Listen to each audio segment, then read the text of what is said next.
Hello, we are so excited to be with you guys here today. I am ready for sprinting. Before we get rolling, let's say hello to our friends in the chat, and we will. Actually, I say that we have no friends in the chat. Thank you, StreamYard. There we go. There's Devin. I know we're always slow. It's always slow on the uptake. Hi, Devin. We're super glad to see you here today. Robert, tell us a little about you and your awesome channel before we get started today. My awesome channel is The Story Detective, where I put various forms of storytelling under a Sherlockian microscope and break down the craft for the viewer to make their craft journey easier. Speaking of which, that's what I'm working on today. It's a planning day, and I'm going to start planning some of those videos. I've got 5 out of potentially 12 in mind, so I'm working on number 6 today. Nate. Excellent. Good job. Very nice. And we also have our fabulous and talented Michelle Schusterman here today. Tell us a Hello. little about you and your awesome channel. I'm Michelle Schusterman. I write young adult and middle grade novels, and my channel is writing workshops, traditional publishing chat, and writing blogs. Very nice. Very, very nice. Thank you so much for being here. And hi, thank you. I don't know why I'm so formal today. Hello. May I introduce our guest? Hi, I'm Lisa Daly. I write contemporary romance and nonfiction advice. And on my channel, we talk about how to write a book you're super proud of and get it published. Let's say hi to our friends in the chat. Daisy's here today. Hello, Daisy. 88 Green is here. Come to join for the first 20-minute sprint, and I must get ready for sleep. 88 Green, we are so excited to see you here today. We will be sure to get to that sprint right away. Mary's here. Hello, Mary. Very, very glad to see you today. So I am not sure if I posted to the wrong channel, but we does not. Oh, yeah, no, I don't know what's going on. Anyway, we don't have very many. We don't have as many chatters as we normally have today, which is kind of strange, but that's cool. All right, I'm sure everybody will listen. Oh, I didn't even think about that. Of course, that's exactly what it is. All right. Yeah. That's okay. We're going to have a small group and we're going to kick some butt today. Mm-hmm. So let's talk real quick about what we're going to be working on in the, you guys let us know. Yes, Mary, I think you're exactly right on that. Yes. So Robert told us what he's going to work on today. What are you working on, Michelle? I'm working on my next ghostwriting project. Yay! Had to jump, turned it in Monday and jumped right into the next one on Tuesday. So yeah. Busy you. That's good. What are you writing? I'm kind of curious because you're writing so many books all the time. What is your like daily word count on average? I think it's anywhere, if we're just talking draft words, anywhere from, I don't know, like 2 to maybe 4,000. It's not like giant huge, but I do try to like stagger my projects, so I'll spend a lot of time in like brainstorming outlining mode. Mm-hmm. And I don't really track so much there, so I'm not counting that, just draft. Yeah, no, I'm the same way. I know, right. And it's funny because we don't have the same way to sort of quantify productivity as far as like brainstorming and things like that, other than like, ooh, I came up with a really great idea today. But the other thing is that's sort of the area where you don't want to skimp, right? You don't want to skimp in any area, but your writing speed, you can improve and get that faster. Probably that's true for brainstorming and things like that, just with experience over time. But that's challenging. But yes. Hi, Avi. We're so happy to see you today. Hope everybody's doing great. I certainly am. I have like marketing stuff I'm working on today for the book. So that is super exciting. Mary's going to be working on Tricked, aka the Hooker book. That is coming out soon. So that's going to be exciting. Yay. I'm doing a lot of clapping lately because Sterling, aka Stir Fry, the baby who has been visiting us, is learning to clap, and we clap about everything. So we're going to be doing that today. Cutest. Oh my gosh, he is hilarious. He's like just full of personality. His birthday's on Saturday. The Horror Geek has been having him listen to hip hop music, which he loves. He loves all kinds of music. He also loves pop music, yes, but he listens to a lot of hip hop. And for his birthday, the Horror Geek got him this like little baby like DJ set, and it has like this little turntable, and it goes. and it's got like a sampler where you can say something and it turns it into a baby voice. It's sort of hilarious. So anyway, That's amazing. That's what we've been doing. He's the cute. He's just the cutest. Hello, Terry. Super glad to see you. Kara's here. I haven't been able to find these during the last couple of weeks on YouTube. Oh, that's so frustrating.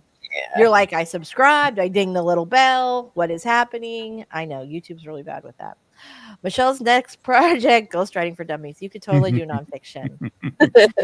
Totally. All right. Mary is also brainstorming on raising parents with note on discussion with my dad yesterday about Viagra. Oh my God.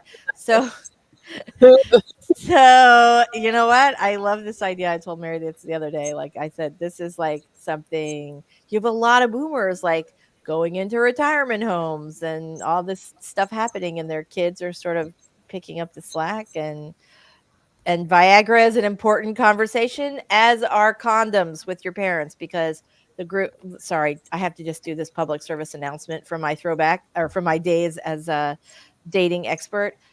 The group most likely to get STDs other than teenagers and like people in their very early 20s are people over 60. The Villages here in Florida is just a hotbed of STDs. So tell mom and dad when you put them into the assisted living place that you want to make sure that they are stocked up with condoms, just like you do when your kid goes off to college, right? Here's a box, Grandpa. Let us know when you need another one. Stay safe.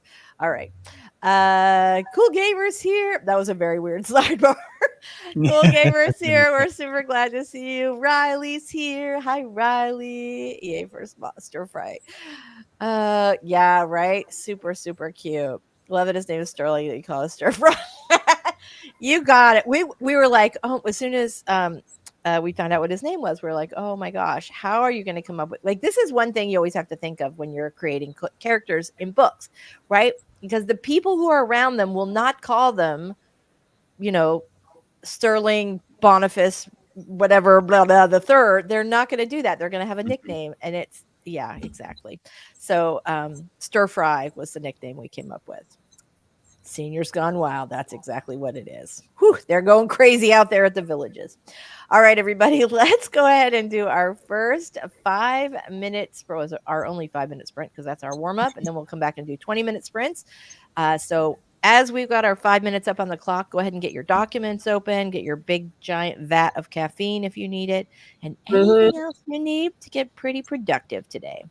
All right, everybody, here we go. We're going to get started in 3, 2, 1. Let's write.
All right, we're back.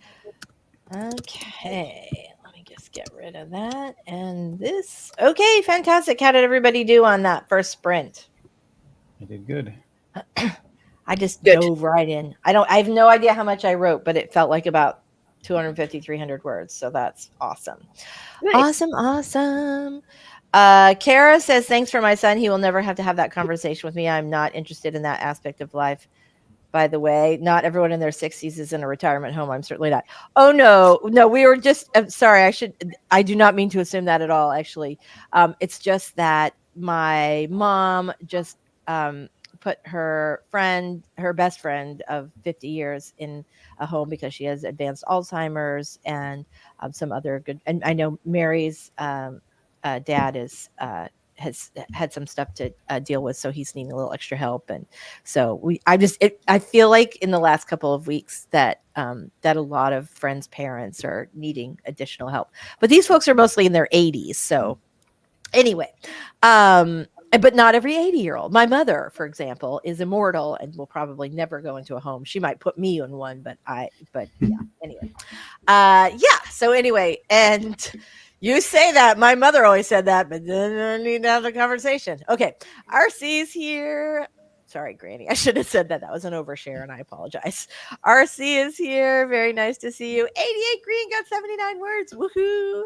And Winter is here. Good morning from SoCal. I got my Vietnamese iced coffee, working on a romance novel. Ooh, that sounds good. Both sounds good. Very nice. Riley has acquired coffee. I'm very glad to hear that today. Very, very nice. This is sad, you guys.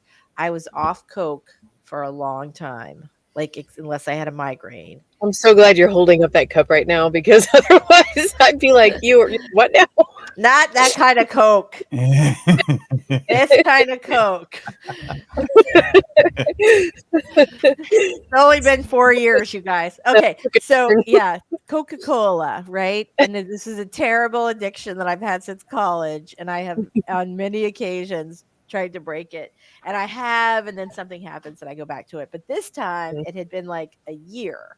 And now I'm drinking 87 Cokes a day. So while this baby is here. So yeah, anyway.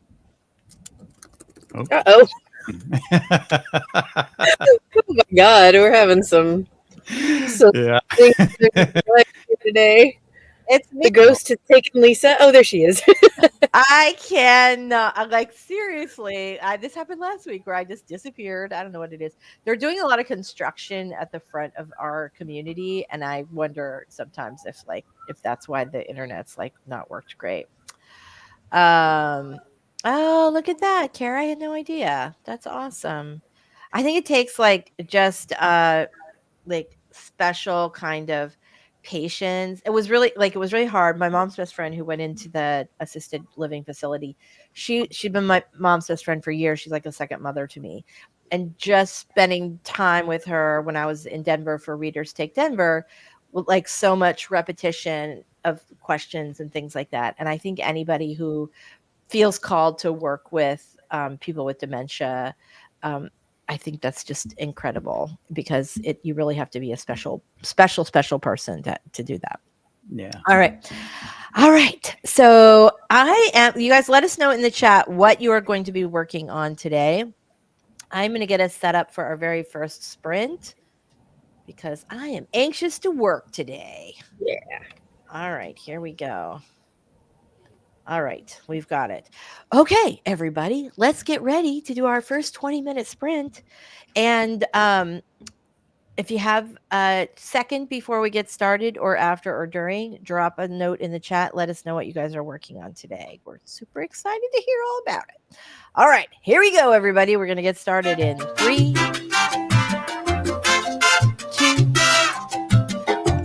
1. Let's cha-cha.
All right. Sorry about that. Oh, I'm gonna need this over here.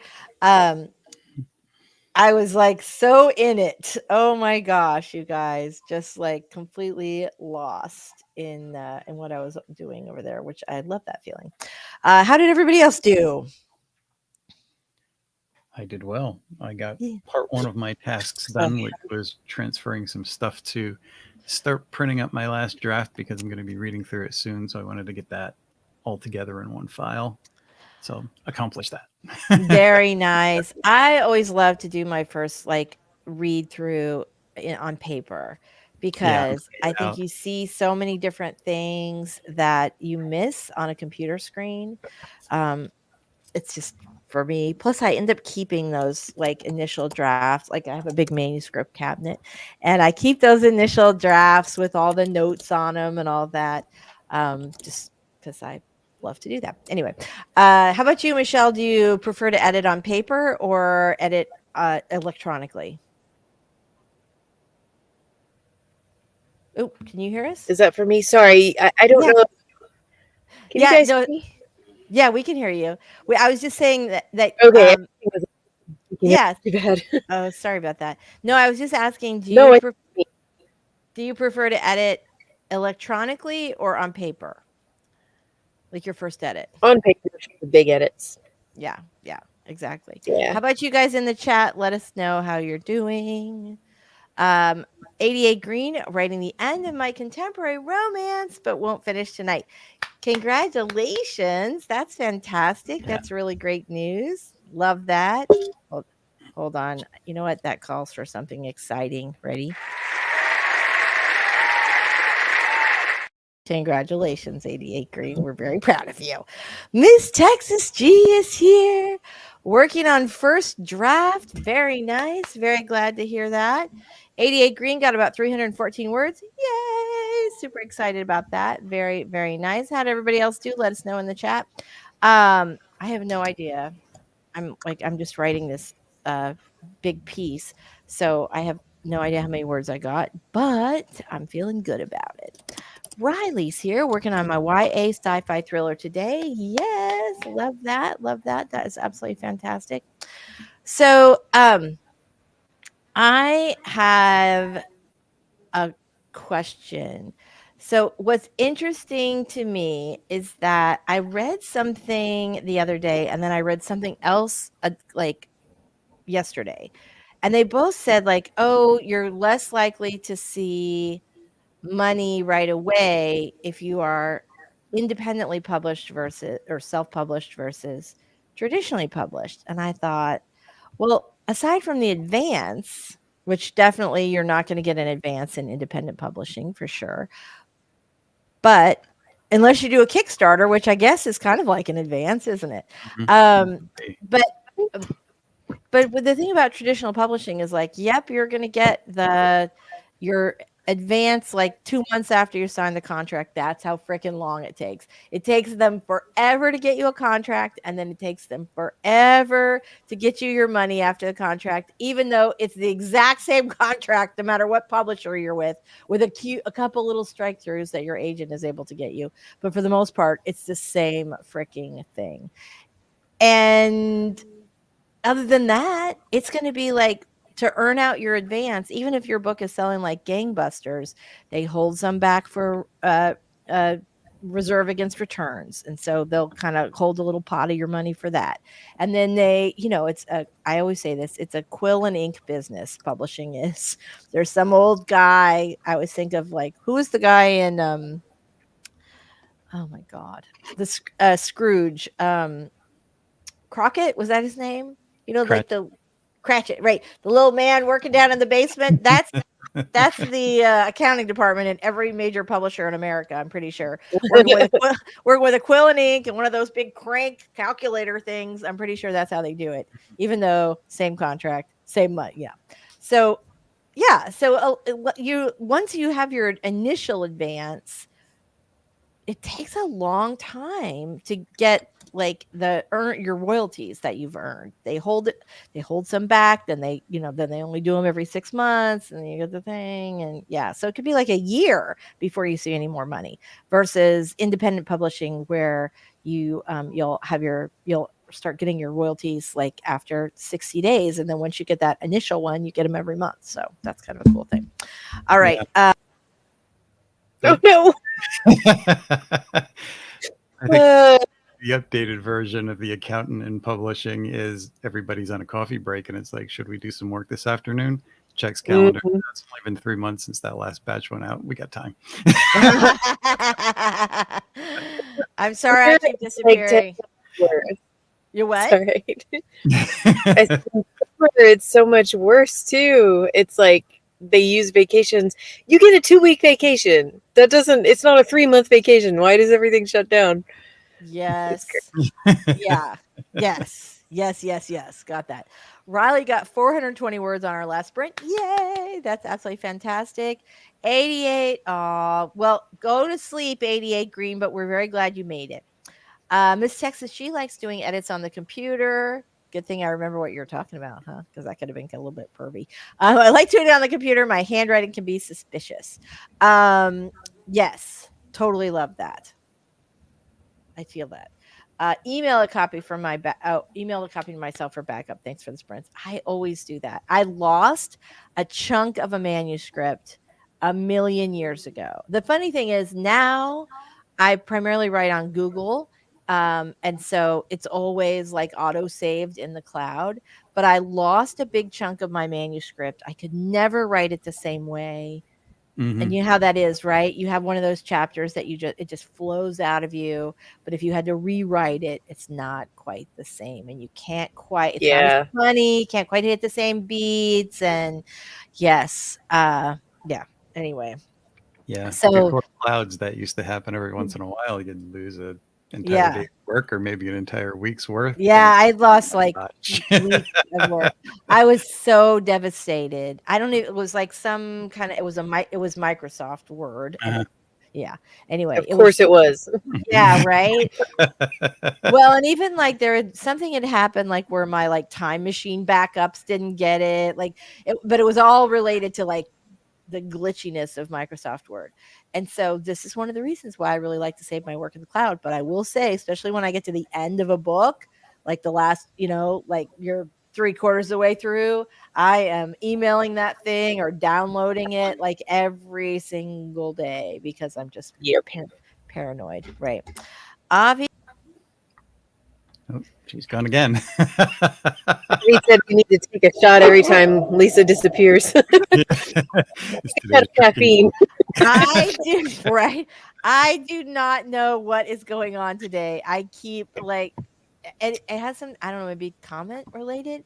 I feel like every time I start to click on a comment, it's like, bye, Lisa. I recently started trying out Scrivener. There are so many functions in it. I used Scrivener for years.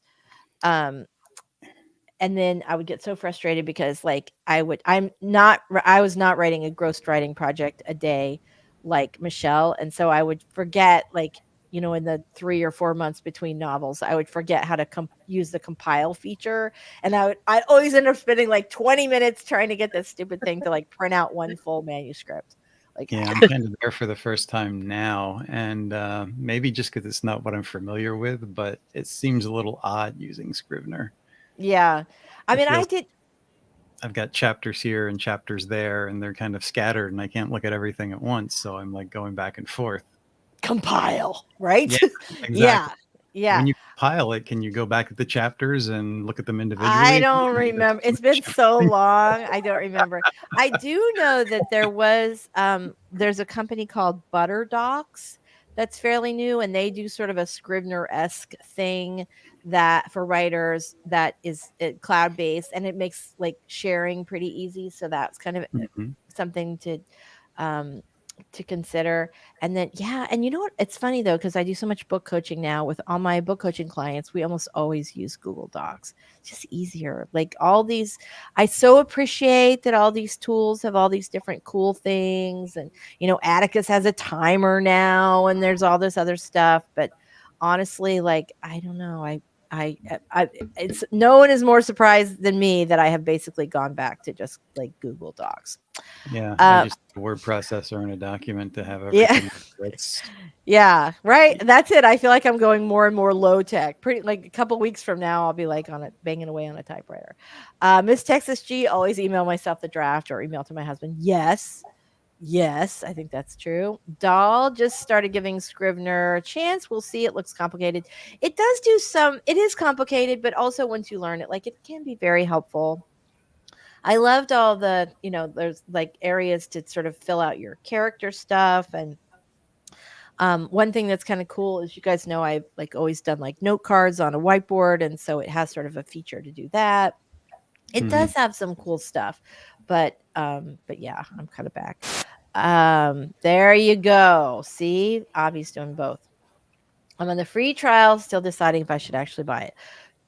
Go look at ButterDocs too and see if that works. And also you might look at Atticus because it's not so much Atticus is really more like if you're they have some of those Scrivener like functions in the writing part, but there's not a lot of it. So that might be a good use for you.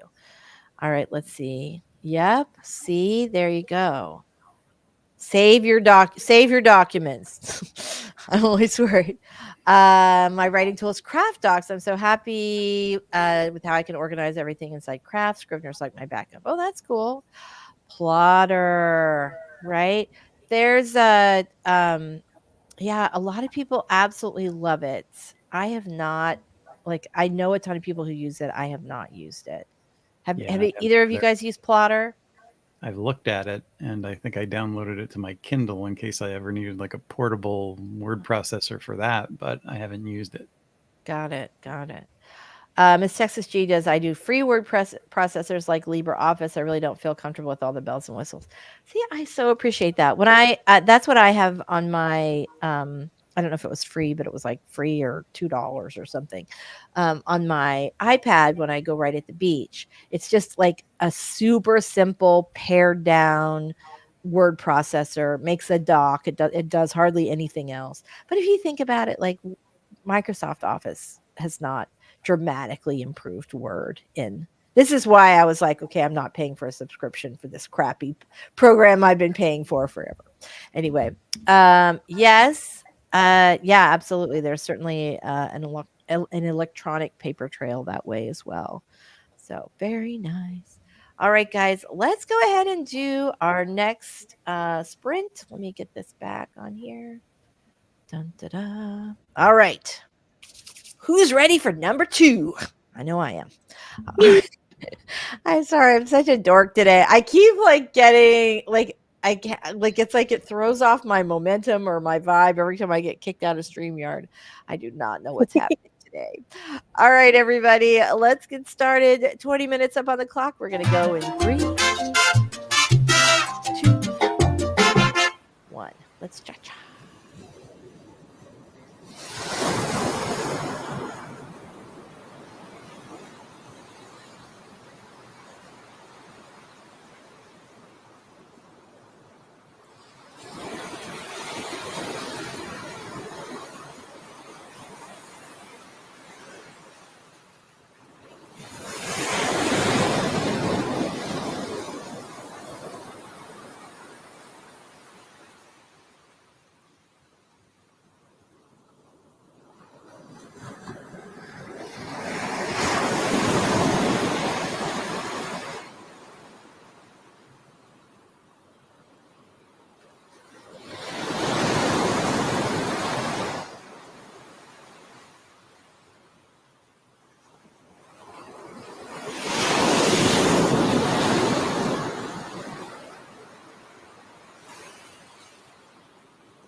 Very, very nice. Yay. We are back. So, how'd you guys do on that last sprint? Not too bad. Very good. Here's the chapter. Good. I know, right? I feel like it's kind of bad because I like have a bunch of Zoom calls all day. And so I'm kind of disappointed because I'm like really in the zone today and I would like to work. I am also starving though, and I have some delicious Mexican food in my Mexican leftovers from last night in my refrigerator, and they are calling to me, Lisa, wouldn't you like to changa right now? Anyway, all right, fantastic. We're slow to again. I keep being surprised that we have fewer people when it's 4th of July week. It's kind of odd. Like it's not really resonating with me that this is happening this week. Dreaming Truth author. Hello, Felicia. If I'm saying that wrong, please correct me because we, of course, always want to say everybody's name right. So super, super glad that you are here. Very nice to meet you. Okay. We've got some time for another sprint. I'm excited about that. Normally, we have questions. We do not have any questions in the chat this time. So if you have a question that you wanted us to talk about today, we are super, super happy to do that. I have a completely non-related question. If anyone knows the answer, if anyone would like to wait, this is not a writing question. I got a ticket a couple of weeks ago, and I paid the ticket, and I did the driving school thing so that I won't get like points off my license. And but I don't know if it's like, I know that the online driving school sent it off to the state, but how long do I have to keep the actual ticket? Like I have it. There's some part of me that's like, oh, you should keep that. What if something doesn't go through right? But maybe I should just take a picture of it and then throw it away. Because I feel like it would be okay. Yeah. It's probably fine. But yeah. I know. It's just like one of those weird things where I'm like, do I have to keep this forever? Is it 5 years like your taxes? Like, or 3 years, I guess. I keep mine for 5, but it's only 3. Yeah. Anyway. Ooh. Okay. Great question, Winter. Thoughts on KDP's audiobook beta is having nothing better than using their virtual voice, or is using their virtual voice better than nothing? I have some thoughts on this. You guys want to like weigh in the chat? Let us know, and we'll talk about this for a second. For anybody who does not know, if you are indie published and you publish your books on KDP, they have a new option where, and it's not for everybody, like some books are not eligible, but they have an option where you can basically click the box and it will do an AI audiobook version of your book. And you can pick from, you don't have like every voice in the universe to pick from, but I think there were like 8 or 10. And I was very conflicted about this. I clicked the box for one, and I have not looked to see yet what the reviews were. I just wanted to kind of see what the general response is. My feeling is that if you do not have other options, and you should know that KDP is not the first to do this. Google also has one, but you can only use the Google Play audio, AI audiobook. You can only use that on the Google Play site. Just like your KDP audiobook, you can only use on Amazon. So my thought was that just from an income stream, the more formats you have your books in, the more money you're going to make from your books. And so that's something to consider. The other thing to consider is that AI is putting writers and audiobook narrators and a bunch of other people out of work, and that's not good. And we probably don't want to encourage that. My third point is that if you don't have it, like it's several $1,000s to get like an actual talented audiobook actor or actress to do your book. Like it's a couple grand if you do it yourself. And so for a lot of people, that makes it out of reach. And so is it better to have an audiobook if it's done by a robot? and there, who knows, might be some potential quality issues. Although you can listen to the whole thing and like tell it how to repronounce different words. So what do you guys think? Any thoughts? Good, bad, awful? I mean, I have no experience with this because I've never used KDP or anything like that. But just the AI thing alone that you said, like, no, I wouldn't use it because to me, it's like, as a ghostwriter, I wouldn't want somebody to turn to AI to ghostwrite their book for them when they could pay me to do it. It's taking jobs away from actors. Like, I don't want to. Yes, it's expensive. But I don't know. Yeah. And I feel like as a person who loves audiobooks, I would be able to tell. Oh, and it yeah. wouldn't, Yeah. you know, I don't. It's not a good listening experience. So Yeah. no. Yeah. Well, there's always that like dead behind the eyes quality to the voices, right? For a little while, all the sort of YouTube gurus were all saying, oh, create a channel where they just do the AI voice. How awesome is that? And so you have all this proliferation. Sorry, my brain was like, how do you say that word again? A proliferation of these faceless AI channels that all read to you in that they all love the British voice. So they all read to you in these British voices. And and it's kind of, I don't know, maybe the reason that Americans like the British voice for AI is because it sounds different enough and that you're not constantly reminded that it's a robot. It's nothing. Yeah. I know. But let's think about this from like a different perspective. If you're an author, an indie published author, you're trying to make a living, you'd like to quit your day job someday, and the audiobooks, the audiobook market is one of the fastest growing markets for books. It's expensive to enter. And if you can make some extra, and also there's less competition there because it's expensive to enter. And so if you can get your foot in the door without paying anything extra and have an extra format of your book, I think a lot of people will be tempted. I did on one of my books, I checked that little box because I wanted to see like what happens. And unlike something like, KDP also has their, oh my gosh, it's escaping me. They have a revenue share program. And I cannot remember ACX. Thank you. They have a revenue share program called ACX, where if you have written a book, you can work with a professional audiobook narrator, or a semi-professional or an aspiring audiobook narrator, depending on who you pick. And they also get, and they get like half of the royalties. That's sort of and you have to, you sign a partnership agreement with them that I think lasts for 5 years or 7 years.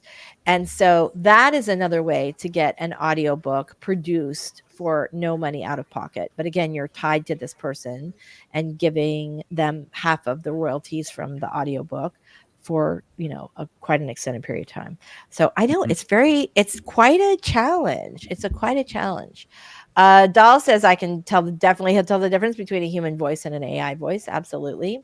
Lisa also told me how if you want to narrate your own, it's super hard to get a high enough recording quality and get blessed by the powers that be. That can be really, really challenging. Really challenging. There are a number of courses on how to do that.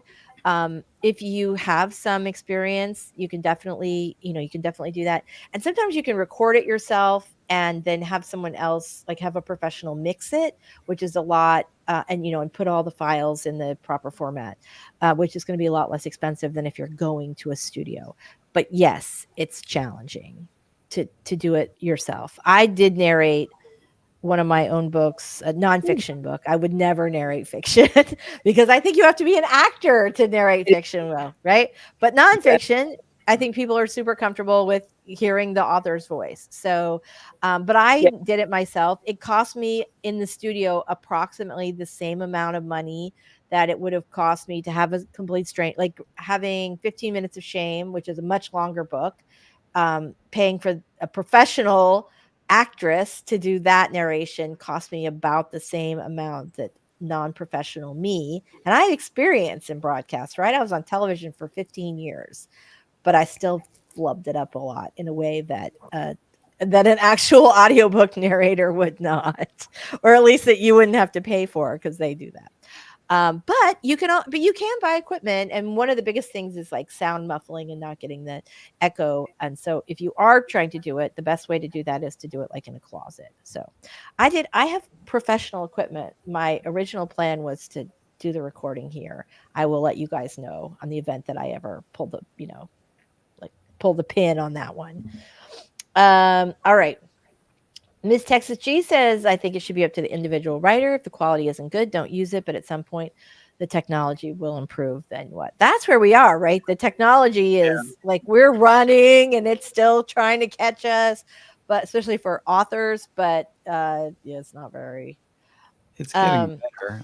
I would say, it's a useful tool for some people. I mean, if you really need to get some money to afford to pay a writer.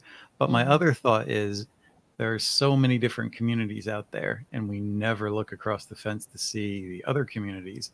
I'm sure there are voice actors and communities for these things. And yeah, you might have to share royalties, but it might be good to do that for your first book. Yeah. You can generate a little bit of income. Yeah, absolutely. Absolutely. Absolutely.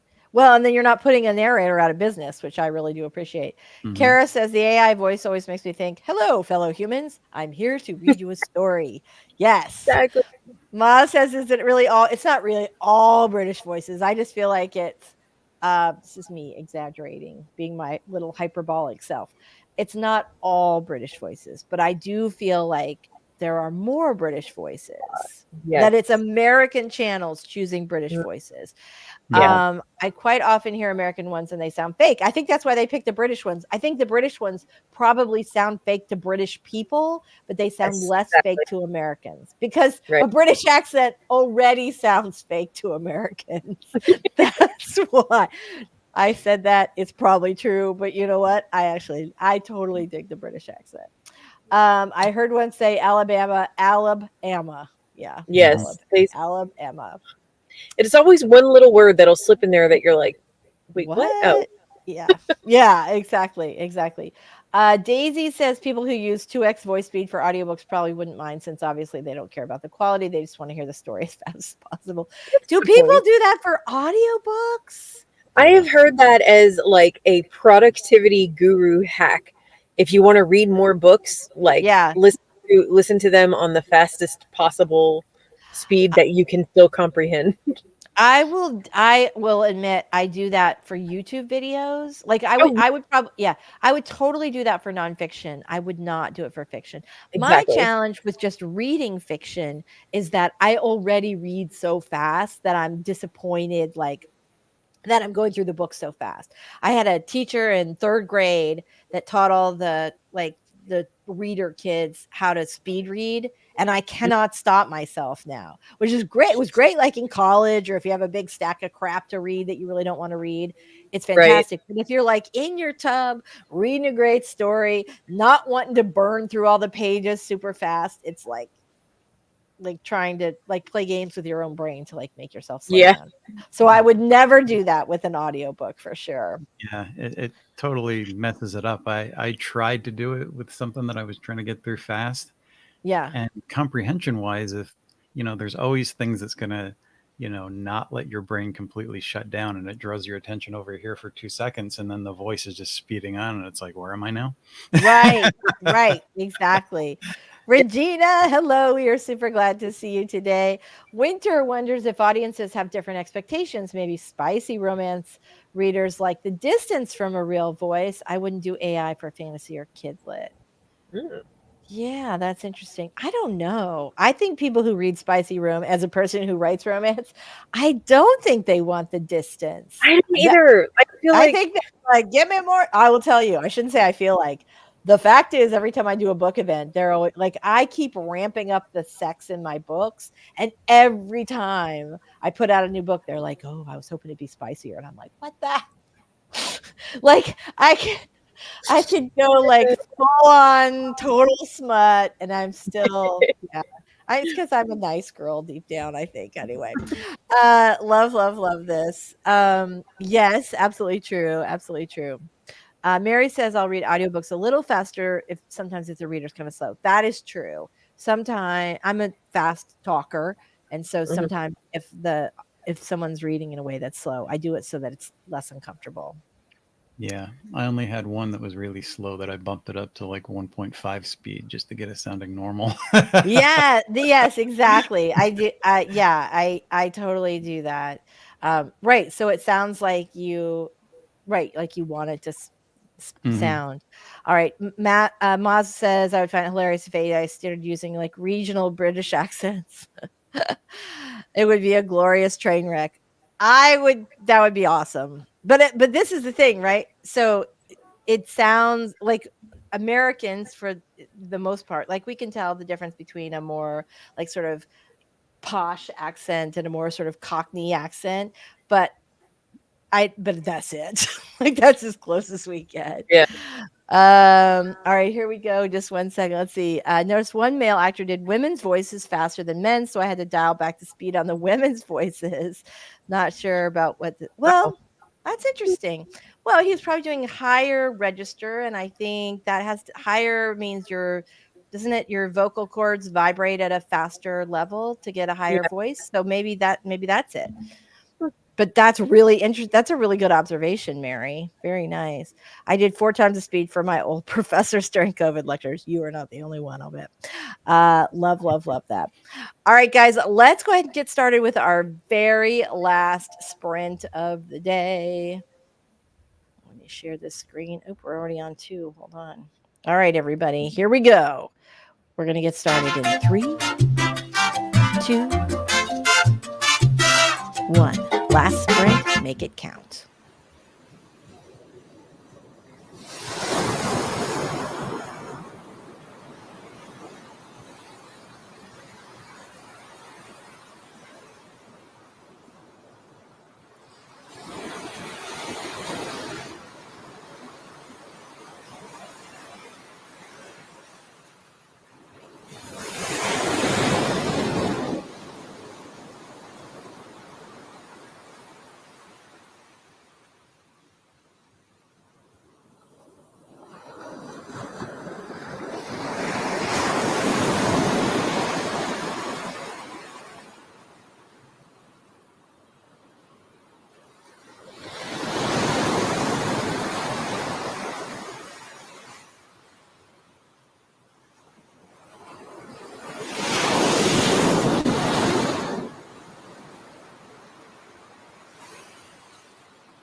All right.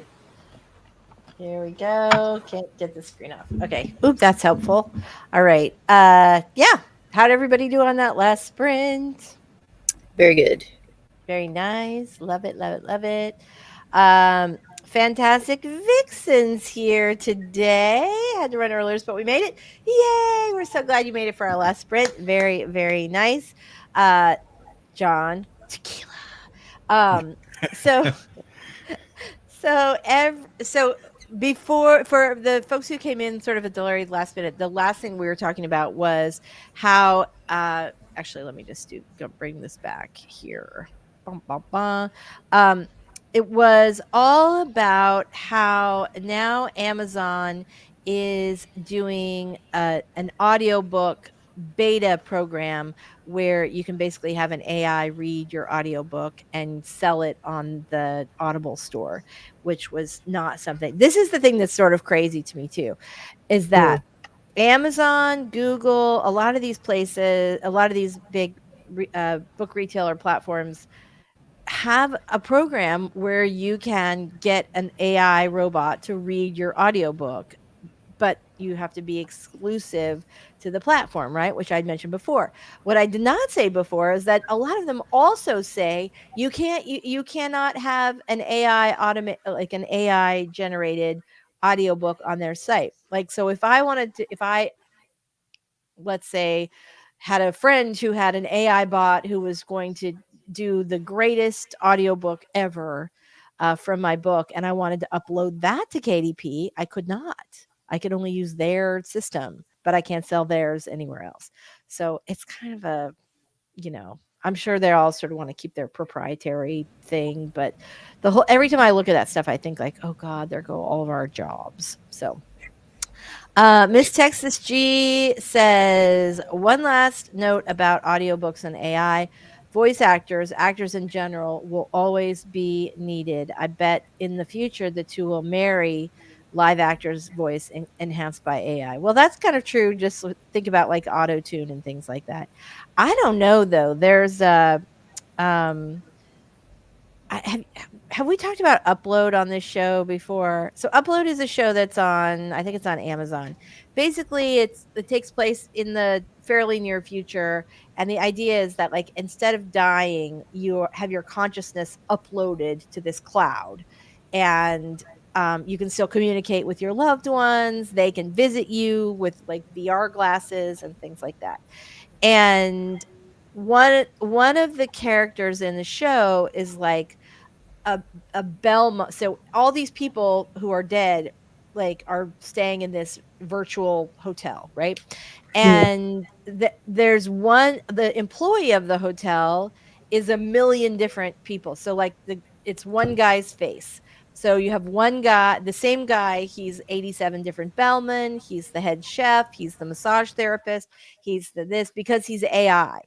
And later in the show, we meet the real actor of, who was that AI face. And he was like that. Yeah, they paid me $300 and they can use me forever. And that's what to me feels like will happen, and this is something when the Actors Guild was, really railing against kind of how AI would be used and all of that. This is one of the things they were worried about, that you would pay an actor to use their voice or likeness once, and then they could regenerate George Clooney for 1,000,000 years after he's dead, and that felt like exploitative, which it does to me. And that is where that's a teeny bit, and that's what I worry about. Well, and also you guys remember when there's that face tuning app that turned out to be like a Russian app. It was extremely popular, but what people didn't do was read the fine print. And basically, if you use this face tuning app to make yourself, look a little prettier, thanks to AI, that they owned the company that made the app owned your likeness. After that, if you use the app, then they own your likeness. And it was like, what? Do people know they're giving that away? So yeah. Vixen says the show upload is so cool. It is. It's pretty interesting. It's a fascinating. It's fun. It's kind of funny, but it's like it really does make you think. Like, oh God, is this where we're headed? So anyway, all right. Before we go today, let's say our goodbyes. If anybody has any questions before we go, drop them into the chat and we'll try and get them in the last 1 minute. But before we do that, let's go ahead and say goodbye. We'll start with you this time, Michelle. Tell us a little about you and your awesome channel. All right, I'm Michelle Schusterman. I write young adult and middle grade novels. My channel is Traditional Publishing Chat, writing workshops and writing vlogs. Thanks, Lisa. Thanks for being here, as always. Robert, tell us a little about you and your awesome channel. My channel is The Story Detective, where I put various forms of storytelling under a Sherlockian microscope and break down the craft for the viewer. I did get a video outline, so I have 6 now. This one's a little fine-tuning, but moving forward. Yay! Yay! If Sterling were outside, he would hear us clapping and he would be like, yay! So thank you guys so much, everybody, for being here and being the brave ones who I don't know, who showed up today, even though it's a holiday week. Yay! So thank you guys so much for being here. We will be back next Wednesday. Anybody have anything to say before we go? All right. We love you guys. Thank you so much. And we'll see you next week. Bye, everybody. Take care, everybody. Keep those keyboards.